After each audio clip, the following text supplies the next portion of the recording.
ಇವತ್ತಿನ ರಾಜಕಾರಣಿಗಳ ನೋಡಿದ್ರೆ ನಮ್ಮ ರಾಜ್ಕುಮಾರ್ ಒಂದು ಹಾಡು ನನಗೆ ನೆನಪಾಗ್ತೈತಿ.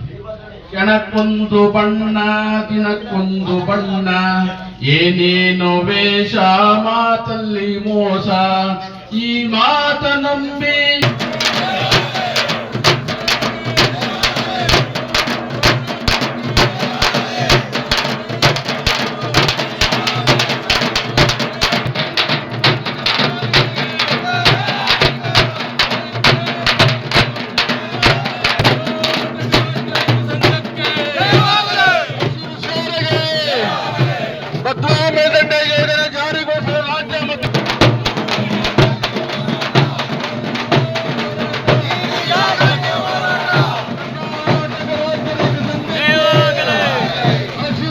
ರವಿ ಎಂಟರ್ಪ್ರೈಸಸ್ನಲ್ಲಿ ನಿಮಗೆ ಬೇಕಾದ ಎಲೆಕ್ಟ್ರಾನಿಕ್ಸ್ನ 20ಕ್ಕೂ ಹೆಚ್ಚು ಬ್ರ್ಯಾಂಡ್ ಕಂಪನಿಗಳ TV, fridge, washing machine, home theatre, sofa set, dining table, mattress, beds ಎಲ್ಲಾ ರೀತಿಯ ಫರ್ನಿಚರ್ಗಳು ಕಡಿಮೆ ಬೆಲೆಗೆ ದೊರೆಯುತ್ತದೆ.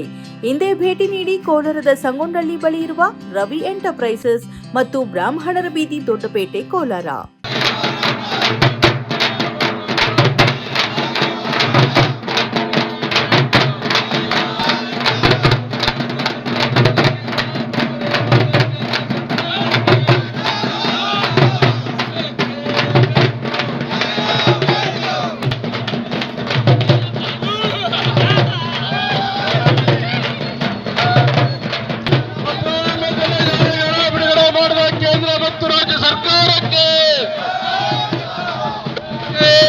ಇವತ್ತು ಭಾರಿ ದೊಡ್ಡ ಪ್ರಮಾಣದಲ್ಲಿ ಚಿತ್ರದುರ್ಗನೂ ಕೂಡ 144.43 ದರ್ಜನವನ್ನು ನಾವು ಪ್ರತಿನಿತ್ಯ, ಇದು ನಮ್ಮದೆಲ್ಲ ವರದಿ, ಇದೇ ಕೇಂದ್ರ ಸರ್ಕಾರದ 144.43% ನೀರನ್ನು ನಾವು ಪ್ರತಿನಿತ್ಯ ಅಪಾಯದ ಮಟ್ಟವನ್ನು ಮೀರಿ ಫ್ಲೋರೈಡ್ ಮತ್ತು ಇತರ ನೀರನ್ನ ಭೂಮಿಯ ಮೇಲೆ ಎತ್ತಾಕ್ತಾ ಇದ್ದೀವಿ. ಆ ಕಾರಣಕ್ಕೆ ನೀವು ಎಚ್ಚರಿಕೆ ವಹಿಸನೇ ವರ್ಷದಲ್ಲಿ ಅಪ್ಪರಸನಹಳ್ಳಿ ಗ್ರಾಮಕ್ಕೆ ನೀವು ಬಂದಂತ ಸಂದರ್ಭದಲ್ಲಿ ಇದೇ ನೀರಾವರಿ ಹೋರಾಟದಲ್ಲಿ ಅಪರಿಮಿತವಾದ ಸೇವೆಯನ್ನ ಕೊಟ್ಟಂತ ಬಸವರಾಜಪ್ಪನವರ ಏನು ಪಾರ್ಥಿವ ಶರೀರದ ಮುಂದೆ ನೀವು ಹಾರ ಹಾಕಕ್ ಬಂದಿದ್ರಿ. ನಾವು ಅವತ್ತು ವಾಗ್ದಾನ ಮಾಡಿದ್ವಿ, ನೀವು ಘೋಷಣೆ ಮಾಡಿ ಇಲ್ಲಿ ಅವರ ಪಾರ್ಥಿವ ಶರೀರದ ಮುಂದೆ ಘೋಷಣೆ ಮಾಡಿ ಅನ್ನೋದು ಅನಿವಾರ್ಯ ಆಗಿದೆ. ನಮಗೇನು ಭಯ ಇಲ್ಲ, ಕೇಸ್ ಹಾಕ್ತೀರಾ ಹಾಕಿ, ಆದ್ರೆ ನೀವು ಮತ ಗದ್ದಿದ್ರಿ, ಸುಳ್ಳು ಹೇಳಿದಿರಿ, ದುಡ್ಡು ಕೊಟ್ಟಿದ್ದೀರಿ, ಯಾಮಾರಿಸಿದಿರಿ, ಏನೇನ್ ಭ್ರಷ್ಟಾಚಾರ ಮಾಡಬೇಕು ಎಲ್ಲ ಮಾಡಿದಿರಿ, ಎಲ್ಲಾ ಕಡೆ ಸುಳ್ಳುಗಳನ್ನ ಮೆರವಣಿಗೆ ಮಾಡಿದಿರಿ.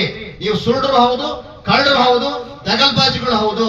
ಅದನ್ನ ತೊಳ್ಕೋಬೇಕು ಅಂದ್ರೆ ಪ್ರಾಮಾಣಿಕವಾಗಿ ಕೆಲಸ ಮಾಡಿ, ಜನರಿಗೆ ಪ್ರೀತಿ ಆಗೋ ತರ ಕೆಲಸ ಮಾಡಿ. ಇದಿಲ್ಲದೆ ಹೋದ್ರೆ ತಕ್ಷಣಕ್ಕೆ ಕಾರಜೋಳ ನಿಮ್ಮ ರಾಜೀನಾಮೆಯನ್ನ ತಂದಿಟ್ಟು ಮನೆಗೆ ಹೋಗ್ತಾಯಿ. ನಿಮ್ಮ ನಂತರ ನಾವೆಲ್ಲರಿಗೆ ಕೇಳ್ತೀವಿ, ಕರ್ನಾಟಕದ ಮಿಕ್ಕಂತೆ ಎಲ್ಲ ಸಂಸದರಿಗೆ ಕೇಳ್ತೀವಿ, ನಿಮಗೆ ಯೋಗ್ಯತೆ ಇಲ್ಲ, ಮನೆಗೆ ಬನ್ನಿ ಅಂತ ನಾವು ಕೇಳೋ ಮಾತನ್ನ ಕೇಳ್ತೀವಿ.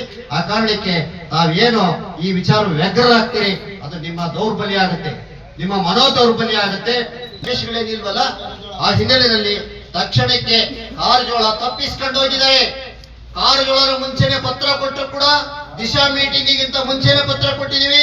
ದಿಶಾ ಮೀಟಿಂಗ್ ಅನ್ನ ಮುಗಿಸ್ಕೊಂಡು ಇವತ್ತಿನ ಕಾರ್ಯಕ್ರಮಕ್ಕೆ ಇಲ್ಲ ಅಂತ ಹೇಳಿದ್ರೆ ತಪ್ಪಿಸ್ಕೊಂಡು ಹೋಗಿರೋದು ಹೇಳ್ತೀರಿ, ಕಳ್ಳ ಅಂತೀರಲ್ವಾ? ಕಳ್ಳ ಅಂತೀರ್ತಾನೆ. ಆ ಕಾರಣಕ್ಕೆ ನಾವು ಅದೇ ಪದವನ್ನ ಮತ್ತೆ ಮತ್ತೆ ಪಡಿಸ್ತೀವಿ. ಯೋಗ್ಯತೆ ಇದ್ರೆ ಪ್ರಾಮಾಣಿಕವಾಗಿ ನಡ್ಕೊಂಡು ಇದಲ್ಲ ಅಂತ ಹೇಳ್ಬಿಟ್ಟು ತೋರಿಸ್ಕೊಡ್ಬೇಕು ಅಂತೇಳಿ ವಿನಂತಿ ಮಾಡ್ಕೊಳ್ತೀವಿ. ಕರ್ನಾಟಕ ರಾಜ್ಯ ರೈತ ಸಂಘಕ್ಕೆ, ಹಸಿರು ಸೇನೆಗೆ, ನೀರಾವರಿ ಹೋರಾಟಕ್ಕೆ, ಆತ್ಮೀಯ ಬಂಧುಗಳೇ,